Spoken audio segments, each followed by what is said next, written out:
ओम नमः शिवाय। प्रिय भक्तों, आज हम प्रदोष व्रत पर चर्चा करने वाले हैं। प्रदोष व्रत की महिमा का श्रवण करने से पहले आइए हम प्रदोष व्रत के नियम व इसका महात्म्य समझ लेते हैं।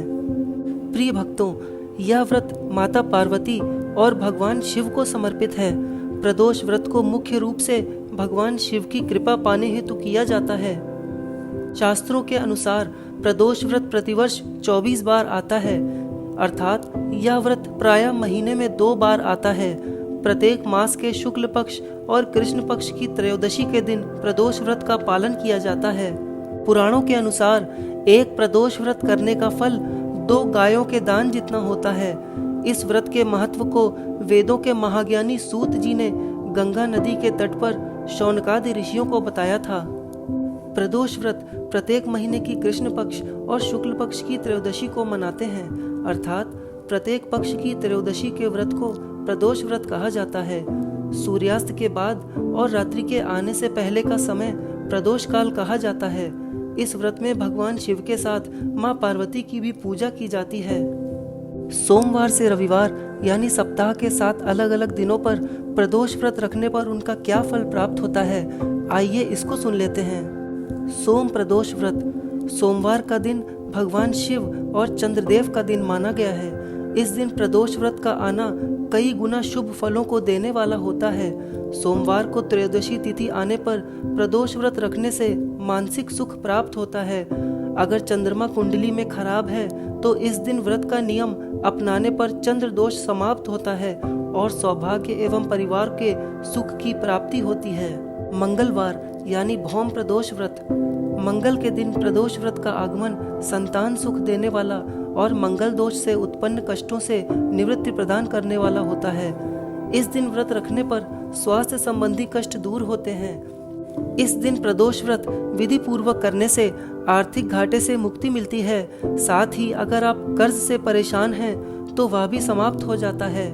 रक्त से संबंधित स्वास्थ्य समस्याओं से मुक्ति के लिए भौम प्रदोष व्रत अत्यंत लाभदायक होता है। बुध प्रदोष व्रत। बुधवार के दिन आने वाले प्रदोष व्रत को सौम्य प्रदोष, सौम्यवारा प्रदोष, बुध प्रदोष कहा जाता है। इस दिन व्रत करने से बौद्धिकता में वृद्धि होती है, वाणी में शुभता आती है। जिन जातकों की कुंडली में बुध ग्रह के कारण परेशानी है या वाणी दोष इत्यादि कोई विकार परेशान करता है तो उन्हें बुध प्रदोष व्रत से बुद्धि की शुभता प्राप्त होती है। छोटे बच्चों का मन अगर पढ़ाई में नहीं लग रहा है तो माता पिता को चाहिए कि वह बुध प्रदोष व्रत का पालन करें, इससे लाभ अवश्य प्राप्त होता है। गुरु प्रदोष व्रत। गुरुवार यानी बृहस्पतिवार के दिन गुरु प्रदोष व्रत होने पर गुरु के शुभ फलों को आसानी से प्राप्त कर सकते हैं। बड़े बुजुर्गों के आशीर्वाद स्वरूप यह व्रत जातक को संतान और सौभाग्य की प्राप्ति कराता है, व्यक्ति को ज्ञानवान बनाता है और आध्यात्म चेतना देता है। गुरुवार के दिन पड़ने वाला प्रदोष व्रत विशेषकर पुत्र कामना हेतु या संतान के शुभ हेतु उत्तम होता है। शुक्र प्रदोष व्रत। शुक्रवार के दिन प्रदोष व्रत होने पर इसे शुक्र प्रदोष या भृगुवारा प्रदोष व्रत के नाम से भी पुकारा जाता है। इस दिन व्रत का पालन करने पर आर्थिक कठिनाइयों से मुक्ति प्राप्त होती है, व्यक्ति के जीवन में शुभता एवं सौम्यता का वास होता है। इस व्रत का पालन करने से सौभाग्य में वृद्धि होती है और प्रेम की प्राप्ति होती है। शनि प्रदोष व्रत। शनिवार के दिन त्रयोदशी तिथि होने पर शनि प्रदोष व्रत होता है। शनि प्रदोष व्रत का पालन करने से शनि देव का आशीर्वाद प्राप्त होता है। कुंडली में मौजूद शनि दोष या शनि की साढ़ेसाती अथवा ढैया से मिलने वाले कष्ट भी दूर होते हैं। शनि प्रदोष व्रत द्वारा पापों का नाश होता है। हमारे कर्मों का फल देने वाले शनि महाराज की कृपा प्राप्त होती है। शनि प्रदोष व्रत के दिन शिवजी, हनुमान जी, भैरव की पूजा अर्चना करना भी लाभप्रद होता है। रवि प्रदोष व्रत। त्रयोदशी तिथि के दिन रविवार होने पर रवि प्रदोष व्रत होता है। इस दिन को भानुवारा प्रदोष व्रत के नाम से भी जाना जाता है। इस दिन भगवान शिव की आराधना के साथ साथ सूर्य देव की उपासना करना अत्यंत फलदायी होता है। इस व्रत के करने से जीवन में यश और कीर्ति की प्राप्ति होती है। पिता से अलगाव अथवा सुख की कमी हो तो इस व्रत को करने से सुखद फलों की प्राप्ति होती है। कुंडली में अगर किसी भी प्रकार का सूर्य संबंधी दोष हो तो इस व्रत को करना अत्यंत लाभदायी होता है। प्रिय मित्रों, आइए अब हम प्रदोष व्रत रखने की विधि समझ लेते हैं। शाम का समय प्रदोष व्रत पूजन समय के लिए अच्छा माना जाता है। हिंदू पंचांग के अनुसार सभी शिव मंदिरों में शाम के समय प्रदोष मंत्र का जाप करना चाहिए। प्रदोष व्रत में बिना जल पिए व्रत रखना होता है, किंतु यदि कोई निर्जला व्रत नहीं रख सकता तो सामान्य व्रत भी रख सकता है। सुबह स्नान करके भगवान शंकर, पार्वती और नंदी को पंचामृत व गंगा जल से स्नान कराकर बेल पत्र, गंध, अक्षत, पुष्प, धूप, दीप, नैवेद्य, फल, पान, सुपारी, लौंग, इलायची भगवान को चढ़ाएं। शाम के समय पुनः स्नान करा के इसी तरह शिव जी की पूजा करें। भगवान शिव की 16 सामग्री से पूजा करें।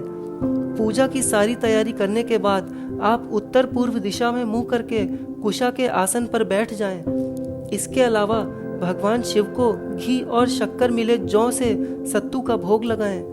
8 दीपक 8 दिशाओं में जलाएं। 8 बार दीपक रखते समय प्रणाम करें। भगवान शिव के मंत्र ओम नमः शिवाय का जाप करें और शिव को जल चढ़ाएं। फिर शिव चालीसा का पाठ करें, शिव आरती करें, शिव स्तोत्र मंत्र का जाप करें, रात्रि में जागरण करें। पूजा के अंत में भगवान शिव से अपनी मनोकामना व्यक्त करें व उनसे क्षमा प्रार्थना कर लें। फिर प्रसाद वितरण करें। व्रत में दान करने का विशेष महत्व होता है, इसीलिए आप किसी ब्राह्मण या गरीब के लिए दान की वस्तुएं निकालकर अलग रख दें और सुबह उन्हें दान कर दें। तो चलिए साथियों, अब हम प्रदोष व्रत की महिमा का श्रवण करते हैं, जो कि स्कंद पुराण में वर्णित है। विदर्भ देश में सत्यरथ नाम के एक परम शिव भक्त, पराक्रमी और तेजस्वी राजा थे। उन्होंने अनेक वर्षों तक राज्य किया, परंतु कभी एक दिन भी शिव पूजा में किसी प्रकार का अंतर न आने दिया। एक बार शाल्व देश के राजा ने दूसरे कई राजाओं को साथ लेकर विदर्भ पर आक्रमण कर दिया। 7 दिन तक घोर युद्ध होता रहा। अंत में दुर्दैववश सत्यरथ को परास्त होना पड़ा। इससे दुखी होकर वे देश छोड़कर कहीं निकल गए, शत्रु नगर में घुस पड़े। रानी को जब यह ज्ञात हुआ तो वह भी राजमहल से निकलकर सघन वन में प्रविष्ट हो गई। उस समय उसको 9 मास का गर्भ था और वह आसन्न प्रसवा ही थी। अचानक एक दिन अरण्य में ही उसे एक पुत्र रत्न उत्पन्न हुआ। बच्चे को वहां ही अकेला छोड़कर वह प्यास के मारे पानी के लिए वन में एक सरोवर के पास गई और वहां एक मगर ने उसे निगल लिया। उसी समय उमा नाम की एक ब्राह्मणी विधवा अपने शुचिव्रत नाम के 1 वर्ष के बालक को गोद में लिए उसी रास्ते होकर निकली। बिना नाल कटे उस बच्चे को देखकर उसे बड़ा ही आश्चर्य हुआ। वह सोचने लगी कि यदि इस बच्चे को अपने घर ले आऊं तो लोग मुझ पर अनेक प्रकार की शंका करेंगे, और यदि यहीं छोड़ देती हूं तो कोई हिंसक पशु भक्षण कर लेगा। वह इस प्रकार सोच ही रही थी कि उसी समय यति के वेश में भगवान शंकर वहां प्रकट हुए और उस विधवा से कहने लगे, इस बच्चे को तुम अपने घर ले जाओ। यह राजपुत्र है। अपने पुत्र के समान ही इसकी रक्षा करना और लोगों में इस बात को प्रकट न करना, इससे तुम्हारा भाग्योदय होगा। इतना कहकर शिवजी अंतर्ध्यान हो गए। ब्राह्मणी ने उस राजपुत्र का नाम धर्मगुप्त रखा। वह विधवा दोनों को साथ लेकर उस बच्चे के माता पिता को ढूंढने लगी। ढूंढते ढूंढते शांडिल्य ऋषि के आश्रम में पहुंची।